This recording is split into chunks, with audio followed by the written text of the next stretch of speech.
13장 31절과 32절 다 같이 읽습니다. 시작. 또 비유를 들어 이르시되 천국은 마치 사람이 자기 밭에 갖다 심은 겨자씨 하나에 같으니 이는 모든 씨보다 작은 것이로되 자란 후에는 풀보다 커서 나무가 되매 공중의 새들이 와서 그 가지에 깃들이느니라. 아멘. 우리가 인생을 살아가면서 우리의 삶이 정말 해피엔딩으로 끝나는 한편의 영화와 같으면 좋겠다라고 생각해 보신 적은 없으십니까? 제가 좋아하는 영화 중에 그 옛날 영화긴 한데요. 해리가 셀리를 만났을 때란 영화 기억나십니까? 네. 처음에 어색한 만남으로 시작했어요. 두 주인공이. 그러다가 시간이 흐르면서 이들의 인생이 바뀌고 또 서로의 배우자가 되고 또 이들이 정말 아름답게 나이 들어가는, 그리고 영화 중간중간에 노 커플이 앉아서 또 인생에 대해서, 삶에 대해서 나누는 그런 영화였던 것 같습니다. 근데 그 첫 만남, 이럴 땐 영화를 틀어줬으면 좋겠는데, 네, 죄송해요. 집에서 기억나시면 한번 보시기 바랍니다. 처음 만남 너무나도 소소해요.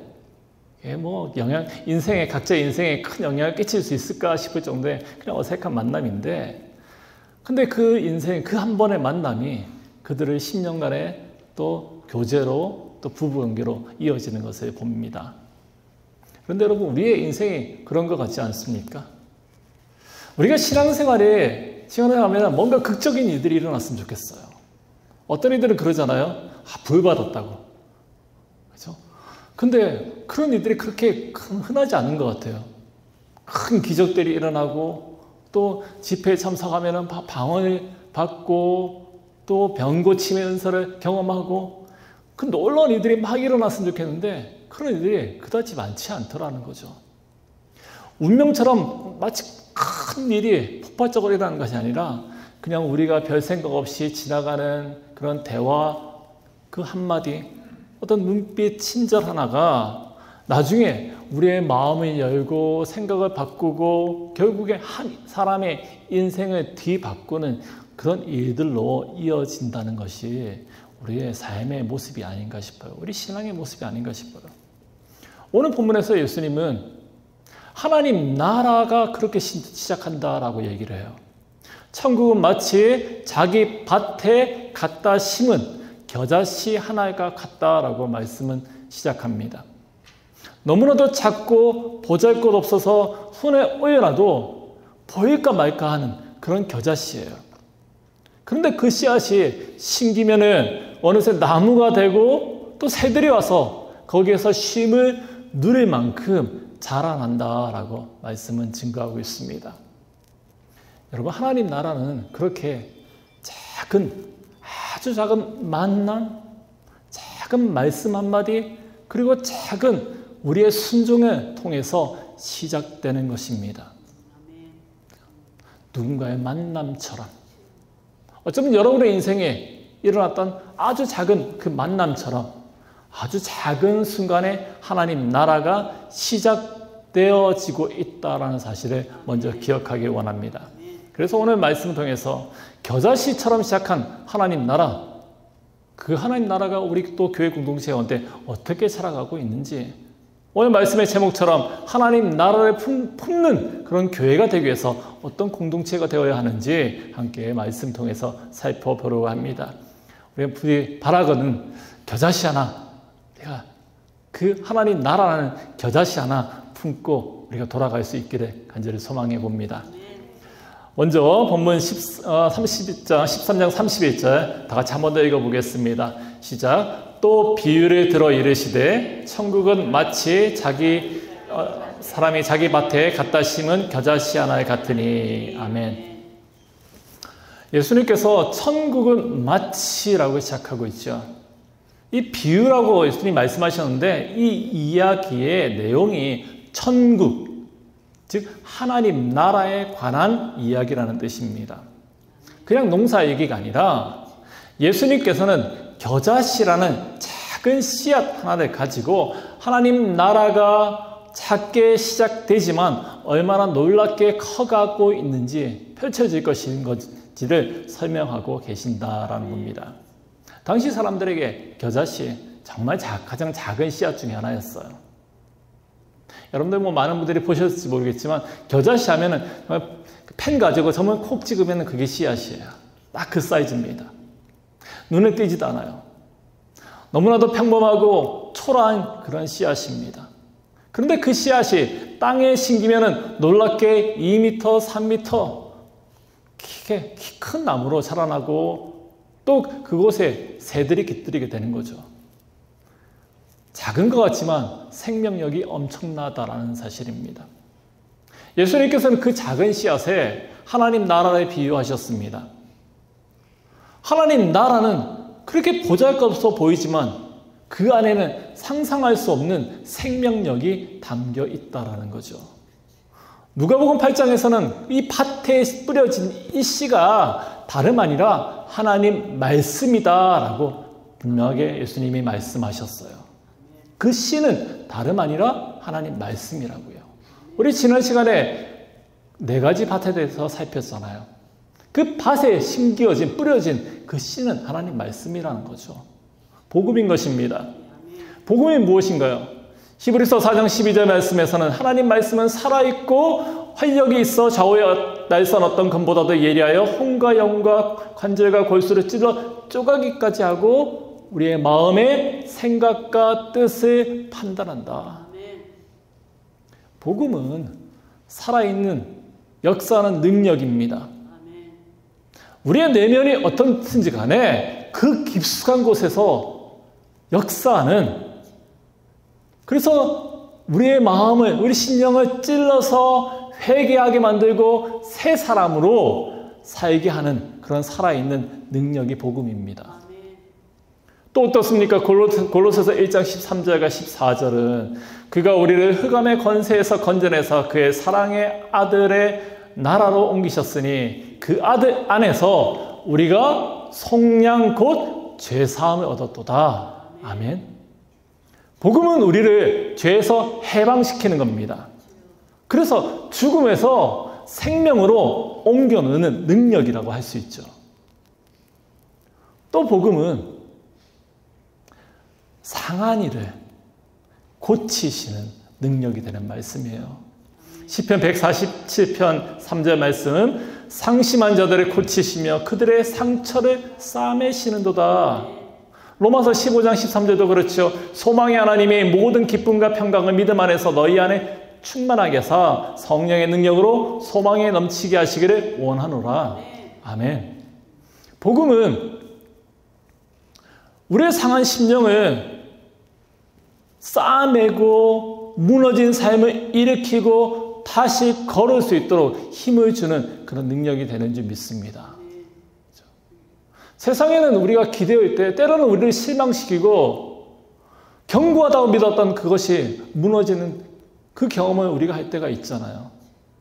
그렇지만 복음은 그 무너져서 다치고 상처 입고 어려운 우리의 심령을 싸맨다고요. 회복해 한다고요. 다시금 일어날 수 있는 그 능력이 되는 그 말씀이 복음인 줄 믿습니다. 겨자씨처럼 작고 미약해 보이는, 보잘것없어 보이는 하나님의 말씀이 한 사람의 마음에 심기기만 하면은 그곳에서 조용히 뿌리를 내리고 열매를 맺는 겁니다. 문제는 안 뿌려진 게 아니에요. 심겨서 뿌리 내리는 게 중요한 겁니다. 아무 일도 일어나는 것처럼 보이지 않는다 할지라도 어느 순간에 복음이요, 우리 삶 전체를 바꾸어 나가는 것을 우리는 경험하게 될 줄로 믿습니다. 그런데 그 열매는, 그렇게 맺어진 그 열매는 단지 한 사람한테만 머물지 않아요. 그 사람을 통해서 가정이 바뀌고요, 공동체가 바뀌고요, 심지어는 세상의 흐름까지도 바꾸어 나가는 그런 능력이 되는 겁니다. 왜 그렇죠? 하나님 나라의 복음은 바로 생명이기 때문입니다.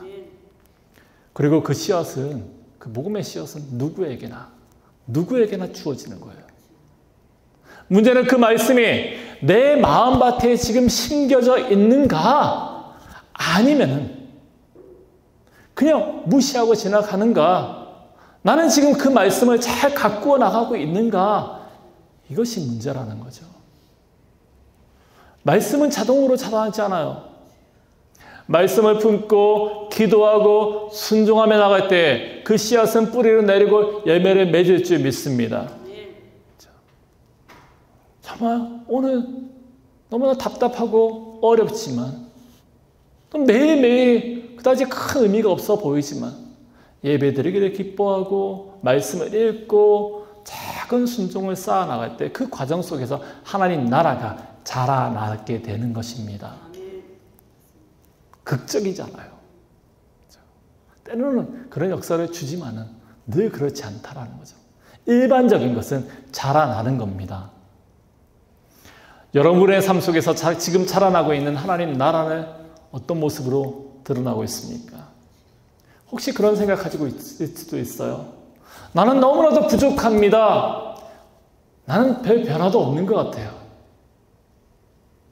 그렇게 느끼고 계시지 않습니까? 여러분, 겨자씨는 원래 작습니다. 처음에는 아무도 주목하지 않아요. 그런데 그것이 심기어지고 때가 되면은 반드시 자라나게 되어 있습니다. 하나님은 작음에도 불구하고 시작하는 것을 귀하게 여기시는 분입니다. 말씀을 듣고 금세 잊어버리죠. 묵상하겠다고, 말씀을 사모하겠다고 그렇게 다짐했지만 하루가 너무나 바빠서 놓쳐버린 일은 또 얼마나 많습니까? 또 이번 달부터 성경 쓰기를 하는데 두 장 쓰면 3개월 안에 충분히 끝난다고 말씀드렸잖아요. 2장, 여러분들 책을 보시면 알겠지만 이번 책은 또 짧아요. 그래서 글자도 크더라고요. 그래서 여기 있고 오늘 못 쓰면 내일 쓰면 되지. 그러다가 어느 순간에 일주일이 지나가면 포기하고 말죠. 또 나는 믿는 사람인데 주님 마음과 같이 용서하고 사랑하고 섬기고 살겠노라고 다짐을 했는데 그런데 어느 순간 내 마음이 굳어져서 지금은 아니야 라고 그렇게 지나온 적은 없으십니까? 그럴지라도 하나님은 그 작고 불완전한 우리의 반응 속에서도 자라나기를 기다리십니다. 그러니 낙심하지 말기를 원합니다. 오늘 하루 아주 작게라도 이제는 순종하는 거예요. 말씀을 품는 겁니다. 섬기는 겁니다. 행동하는 거죠. 그럴 때 우리 속에 있는 우리에게 뿌려진 이 말씀이 잘 조금씩 자라나서 하나님 나라를 결국에는 이루게 될 줄을 믿습니다. 고린도서 4장 20절 말씀 우리 함께 읽을까요? 자, 시작. 하나님의 나라는 말에 있지 아니하고 오직 능력에 있습니다. 다시 한번 읽어보겠습니다. 하나님의 나라는 말에 있지 않고 오직 능력에 있습니다. 아멘. 하나님의 나라는 개념이나 이론이 아닙니다. 살아있고 실제로 변화를 만들어내는 능력이 되는 것입니다. 그 능력이 하나님 말씀 속에 지금 담겨 있어요. 그 말씀이 우리 속에 심겨질 때 하나님 나라가 시작되는 거죠. 이사야 55장 말씀에서는 이렇게 말합니다. 10절과 12절입니다. 비와 눈이 하늘에서 내려와서 다시 돌아가지 않고 땅을 적셔서 싹이 나게 하고 자라게 하듯 내 입에서 나가는 말도 헛되이 돌아오지 않고 내가 원하는 것을 이루며 내가 보낸 일을 반드시 성취한다. 하나님의 말씀이에요.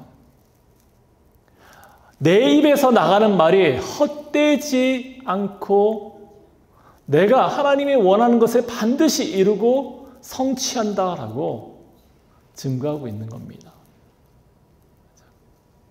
이게 복음의 방식이고요. 하나님 나라의 방식이 되는 줄 믿습니다. 사랑하는 여러분, 하나님 나라는 그렇게 우리가 지금 하나님 나라를 계속 이야기하고 있는데 하나님 나라라는 것은 예수님 시대에 갑자기 등장한 것이 아니에요. 하나님께서는 오래전부터 이 나라를 준비해 오셨습니다. 창세기 12장에 보면은 하나님께서 아브라함에게 나타나셔서 말씀하셨습니다. 내가 너로 큰 민족을 이루고 너를 통해서 모든 민족이 복을 받게 될 것이다 라고 말씀하셨어요. 사무엘하 7장에서는 다윗에게 너의 나라를 영원히 견고하게 할 것이다 라고, 그렇게 만들 것이다 라고 주님께서 하나님이 약속하셨어요. 이스라엘 백성들은 이 약속들을 붙들고 살아왔어요. 메시아가 오기만 하면은 로마 제국을 무너뜨리고 다윗의 나라를 회복할 것이다. 다윗에게 내 나라를 영원히 견고하게 하겠다라고 하나님의 약속을 주셨으니까 이제 메시아가 오기만 하면 되는 거예요. 그것을 기다리고 기대했습니다. 눈에 보이는 강력한 나라, 강한 군사력과 권력을 가지고 세계를 제패하는 그런 나라를 그 백성들은 기다렸어요. 그런데 메시아로 오신 예수님이 선택한 길은 너무나도 달랐습니다. 예수님께서는 십자가에 자기의 자신을 내어주심으로 하나님 나라의 씨앗을 심으셨습니다. 요한복음 12장 24절에서 주님께서는 하늘의 밀이 땅에 떨어져 죽지 아니하면 그대로 있고 죽으면 많은 열매를 맺느니라 라고 말씀하셨어요. 예수님의 십자가는 바로 씨앗이 땅에 떨어지는 사건이었어요. 죽는 사건이었어요. 그리고 부활은 그 씨앗이 생명을 튀어내고 자라나는 그런 첫 열매가 되는 사건이었습니다. 이것은 분명히 세상에 기대했던 그 백성들이 오랫동안 사모하면서 기다렸던 그 하나님 나라의 방식과는 정말 너무나도 달랐던 거죠. 예수님은 칼도 군대도 없이 오셨어요. 오히려 자신을 내어주는 사랑과 낮아짐으로 하나님 나라를 보여주셨습니다. 어떻게 해요? 병든 자를 일으키셨고요. 죄인을 용서하셨고요. 세상에서 멸시받고 천대받던 그런 사람들과 함께 식사를 나누셨습니다. 함께 밥을 먹었어요. 주님은 말씀이 육신이 되어서 이 땅에 오셨고 하늘 권세를 가졌지만 오히려 다른 이의 발을 씻기고 섬기고 결국에는 십자가에서 아무 저항도 하지 않고 죽임을 당하셨다라는 겁니다. 이것이 하나님 나라의 방식이에요. 세상의 권세는 힘으로 다스리지만 하나님 나라는 십자가와 부활의 생명으로 다스리는 나라입니다. 겉보기에는 실패했던 그 십자가가 사실은 하나님 나라가 이 땅에 뿌리를 내리는 그 놀라운 사건이었다는 거죠. 그리고 그 하나님 나라가 지금은 교회를 통해서 믿는 공동체를 통해서 자라나고 있는 것입니다. 누가복음 17장 21절 말씀에서는 예수님은 하나님 나라는 너희 안에 있다라고 말씀하셨어요. 마태복음 6장에서는 기도를 가리키면서 뜻이 하늘에서 이룬 것 같이 땅에서도 이루어져야 된다라고 기도할 것을 말씀하셨어요. 단순한 교리적인 어떤 그런 선언이 아니죠. 지금 이 자리에서 저와 여러분들의 삶 가운데서 하나님의 뜻이 이루어지고 있는 것입니다.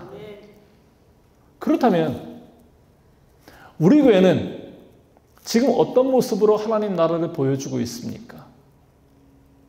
우리가 드리는 예배 가운데 하나님의 통치하심이 정말 그렇게 이루어지고 있습니까? 하나님의 인도를 사모하면서 하나님의 이끄신 가운데 우리가 굴복하며 나아가는 예배를 드리고 있습니까? 우리가 여러 가지 활동을 하지만은 그 가운데 그 중심에 하나님 말씀이 살아있습니까? 여러 선교를 하고 봉사를 하고 섬기잖아요. 그런 가운데 예수님처럼 예수님이 보여줬던 그 마음이 담겨 있습니까? 여러분, 하나님 나라는 교회를 통해서 이어지게 되어 있습니다. 그리고 그 교회는 우리 한 사람 한 사람을 통해서 또한 이루어지는 공동체입니다. 예배당의 건물 별로 중요하지 않아요.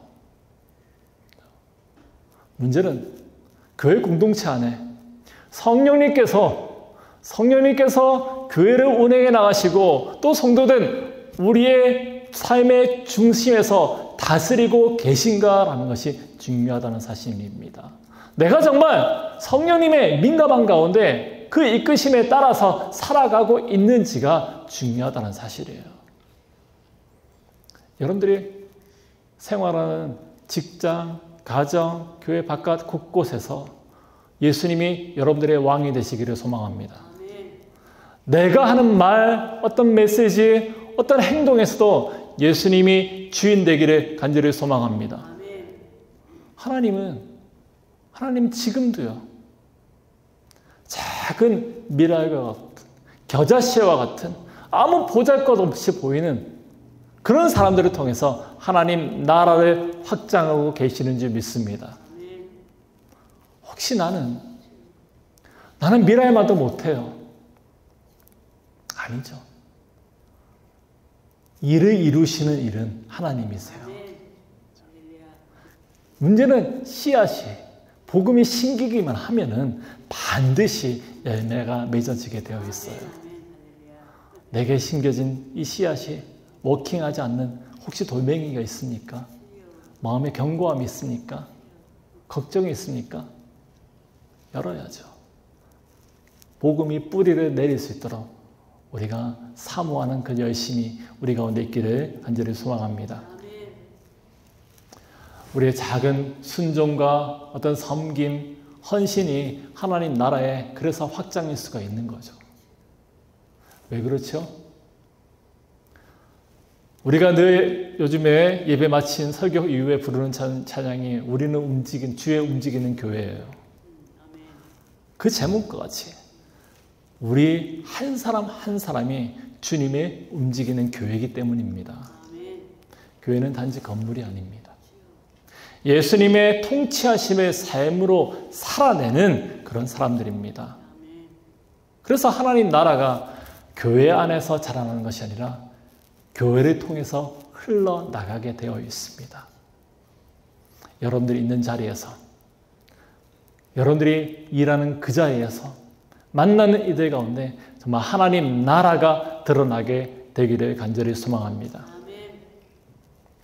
오늘 이 자리에서 내가 먼저 하나님의 그 통치하심을 받아들이고 그 뜻에 순종하며 나갈 때 그것이 하나님 나라를 이 땅 가운데 드러내는 그 시발점이 될 수 있다는 사실을 우리가 기억하기 원합니다. 그래서 우리가 교회를 넘어서 세상 한복판 가운데 하나님 나라를 살아가기를 우리가 기도하고 또 애쓰는 저와 여러분 되기를 간절히 축원합니다. 마태복음 13장 32절 우리 같이 읽겠습니다. 32절입니다. 시작.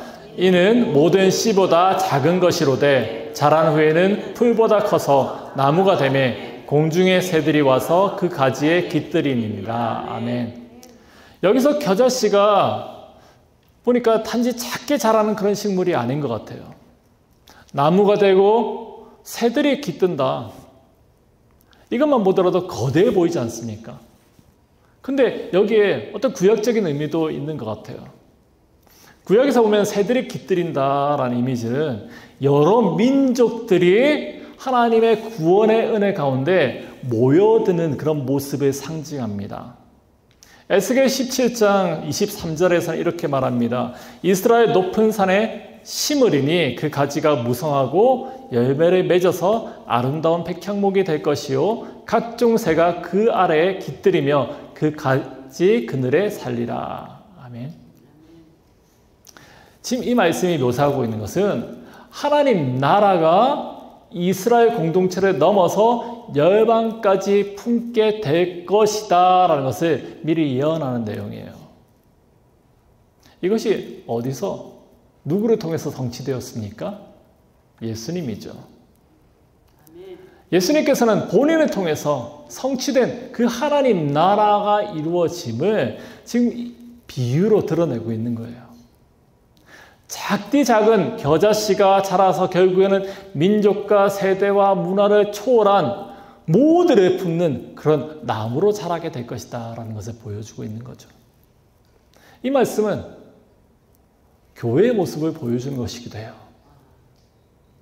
교회는 사람을 가려받는 곳이 아니죠. 누구든지 와서 쉬고 머물고 살아날 수 있는 그런 그늘이 되어야 합니다. 예수님은 세리와 창기와 병든 자와 배척당한 자, 멸시당하는 자를 품으셨습니다. 우리 함께하는 교회가 그런 이들을 위한 그런 가지를 내어주고 있는지 이렇게 돌아보는 그런 우리가 되어야 할 것이에요. 혹시 우리가 높은 벽만 쌓아가고 있지 않습니까? 새가 실어 오기에는 너무나 뾰족뾰족한 그런 날카로움이 우리에게 있지는 않습니까? 아니면 교회가 우리끼리 이렇게 모여있는, 그래서 감히 외부에서 온 이가 들어갈 수 없는 그런 자리가 되어 있지는 않습니까? 진짜 교회는요, 행정적으로 잘 모여지고 짜임새 있게 움직여 나가는, 그래서 프로그램을 잘 운영해 나가는 그런 곳이 아니라 잘 품어내는 곳이에요. 커다란 예배당이 아니라 상처 입은 영혼이 안심하고 머물 수 있는 가는 가지라 할지라도 그런 곳이 되어야 해요. 진정한 공동체는 낯선 이가 들어온다 할지라도 불편하지 않고, 상처 입은 이가 와서 함께 밥을 먹으면서 위로를 경험할 수 있는 그런 곳이 되어야 할 줄로 믿습니다. 저와 여러분 한 사람 한 사람이 그런 가지가 되었으면 좋겠습니다. 우리 공동체 이제 한 2년 되었잖아요. 앞으로 가지가 이제 더 뻗어나가지 않겠어요? 우리의 가지가 얼마나 크게, 얼마나 든든하게, 아니면 얼마나 가늘게 뻗어나갈지는 모르죠. 그렇지만 그 모습이 어떠하든지 간에 그곳에 새가 와서 머물고 쉼을 누릴 수 있는 그런 공동체가 되기를 소망합니다. 예수님은 단지 십자가에서 우리를 구원하신 분일 뿐만 아니에요. 우리는 늘 가끔씩 구원만 얘기하죠. 예수 믿어서 구원받아야죠. 맞죠? 그런데 문제는 그 다음이에요. 살아내는 거예요. 주님께서는 지금도 우리에게 예수님과 같이 그렇게 누군가를 품기를 원하십니다. 하나님 나라의 그 나무는 단지 외침이 되어서는 안 되는 거죠. 우리가 만들어 나가는 그런 모습이, 현실의 모습이 되어야 한다라는 사실입니다. 그렇게 우리 함께 그렇게 만들어갔으면 좋겠어요. 교회에서 오늘 처음 본 누군가가 있다면 먼저 가서 인사했으면 좋겠어요. 조용히 예배 드리고 나가는 그런 이가 있잖아요. 그러면 먼저 다가가서 안부를 좀 물었으면 좋겠어요. 그 작은 행동이요, 가지가 되고요. 그 모습이 누군가에게 그 심령을 회복해 하는 그런 하나님 나라의 열매로 나아갈 줄 믿습니다. 말씀을 정리하겠습니다. 사랑하는 여러분, 지금 이 순간에도 하나님 나라는 자라가고 있습니다. 하나님 나라가 임하셨는데 그곳으로 그치는 것이 아니라 하나님 나라는 확장되어 가는 겁니다. 자라가는 겁니다. 어쩌면 사람들은 누군가는 이렇게 말할 수도 있어요. 나는 너무나도 작습니다. 연약해서 하나님 나라 그 거창한 것과는 전혀 거리가 멉니다. 근데 말씀에서 말씀하고 있는 것이 뭐예요? 예수님께서 말씀하신 하나님 나라는 작다고요. 겨자씨와 같다고요. 평범하다고요. 근데 그것이 심겼다라는 거 아니겠어요? 심기고 자라게 하시고 열매를 맺게 하시는 분은 하나님인지 믿습니다. 하나님께서 그 모든 것들을 우리의 신령 가운데, 우리의 삶 가운데 역사를 이루어 나가시는지 믿습니다. 우리 교회 모습 보면 참 아름다운 모습들이 많아요. 누군가는 먼저 와서 식사를 먹을 수 있도록 할 수 있도록 테이블을 깔고 주부를 나눠주고 커피를 내리고 그 모습 하나하나가요. 하나님 나라를 자라게 하는 그런 작은 움직임이 되는 줄 믿습니다. 왜요? 성도는 주님의 움직이는 교회이기 때문입니다. 교회 건물 안에만 갇혀있는 존재가 아니라 삶의 자리에서 하나님의 통치를 보여주는 살아있는 하나님의 나라입니다. 내 말과 내 태도, 내 결단 그 하나하나가 나의 모습 전체가 하나님 나라를 보여주는 창문이 될 수 있습니다. 우리가 매주마다 우리 성도들 몇 분이서 북클럽 하잖아요. 책 제목이 성품사전이에요. 근데 보니까 어떨 때는 정말 스스로를 막 반성해요. 나의 말이, 나의 행동이 이랬습니다. 자극받고 또 변화해야 되겠다라고 도전받을 때가 있어요. 나도 모른 새 흘려내보냈던 그 말 한마디가 하나님 나라를 확장시키기보다는 오히려 어렵게 하는 일이 될 수 있다라고요. 하나님 나라는 위로받는 자리잖아요. 세워지는 자리잖아요. 힘을 얻는 자리잖아요. 왜? 그곳에는 하나님 말씀이 있기 때문에, 복음의 능력이 있기 때문에. 복음의 능력은 살리는 복음 아니겠어요? 그런데 그곳에서 오히려 상처받는 일이 생기면 복음을 막는 일이 아니겠습니까?